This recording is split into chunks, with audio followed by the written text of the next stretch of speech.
नमस्कार, स्वागत है आपका बेटियों को समर्पित हमारी इस खास पेशकश में। मैं हूं आपके साथ मीना शर्मा। आज हम आपको मिलवाने जा रहे हैं एक ऐसी बेटी से जो 80 की उम्र में भी युवाओं जितनी ऊर्जा रखती हैं।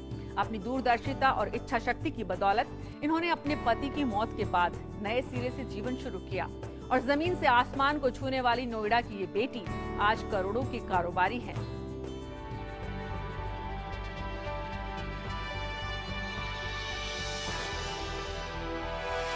देश के उम्दा खिलाड़ियों की तस्वीरों से भरी ये दीवार किसी स्टेडियम या स्पोर्ट्स क्लब का एहसास कराती है, लेकिन उत्तर प्रदेश के साहिबाबाद औद्योगिक क्षेत्र में आने वाले लोगों को अपनी तरफ खींचने वाली ये दीवार दरअसल IFP पेट्रो प्राइवेट लिमिटेड की फैक्ट्री है। जितना अलग अंदाज इस फैक्ट्री की दीवारों पर नजर आ रहा है, उतनी ही अलग है यहाँ की मालकिन उर्मिला भार्गव। 37 साल पहले पुरुषों के एकाधिकार वाले क्षेत्र में कदम रखना भी उतना ही अलग फैसला था, लेकिन उर्मिला ने पति की मौत के बाद 70 के दशक में ये बड़ा फैसला अपने आत्मविश्वास के दम पर लिया था। 76 में अचानक ही एक मामूली से हार्ट अटैक में मेरे हस्बैंड की डेथ हो गई। उस समय मेरे पास 3 माइनर चिल्ड्रन थे। सबसे बड़ा 16 का था, सबसे छोटा 6 इयर्स का था और इनकम्प्लीट यूनिट था। एंड तो 3 साल से की डिलेज के बाद में जो अपना कैपिटल था वो भी बहुत डिसिपेट हो चुका था, तो फाइनेंशियल कंडीशन भी बुरी थी और कोई रास्ता दिख नहीं रहा था जिसको कहना चाहिए। 1973 में उर्मिला अपने पति के साथ दिल्ली आ गई थी, क्योंकि पेशे से मैकेनिकल इंजीनियर पति का सपना था पेट्रो उत्पादों के क्षेत्र में काम करना।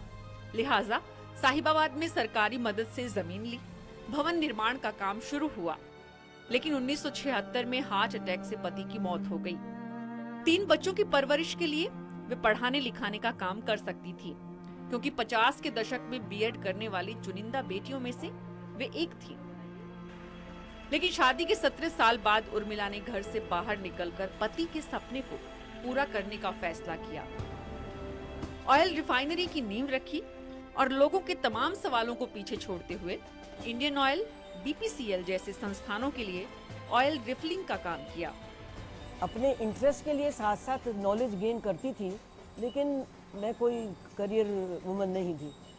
लेकिन उस समय मैंने डिसाइड किया कि अपने इस ड्रीम को, एक सेल्फ एम्प्लॉयड इंजीनियर के ड्रीम को मैं पूरा करूंगी और इस यूनिट को चलाऊंगी। नए उद्यमियों के सामने आने वाली भ्रष्टाचार से जुड़ी मुश्किलों से पार पाने के लिए उर्मिला ने अपने अनुभवों को किताब में उतारा, तो पेशेवर लोगों की कमी को पूरा करने के लिए आज वे नए प्रयासों में जुटी हुई हैं। हम यहाँ पर जो हमने प्रॉब्लम आती है, स्किल डेवलपमेंट सेंटर हम खोलना चाहते हैं और मोस्ट प्रोबेबली 6-8 महीने में, क्योंकि जो प्रोजेक्ट हम एनविसाज करते हैं उसको हम पूरा भी करना। मथुरा के संपन्न परिवार की इस बेटी के पिता ने बाल विवाह के उस दौर में 23 साल की उम्र में शादी की थी, तो बेटी ने भी एक सफल उद्यमी बनकर परिवार और ससुराल का मान बढ़ाया। विधवाओं को लाचारगी से देखे जाने के उस दौर में उर्मिला ने मजबूती के साथ न सिर्फ अपने पति के सपने को पूरा किया, बल्कि ऑयल रिफाइनरिंग के क्षेत्र में अपना नाम भी स्थापित किया। यूज्ड ऑयल रिफाइनिंग प्रोजेक्ट भी बहुत डिफिकल्ट है, क्योंकि आज तक भी दुनिया में इस टाइप का, इस रिफाइनिंग बिजनेस में कोई औरत नहीं है। ये देश का स्वाभिमान है, हमें इन पर अभिमान है।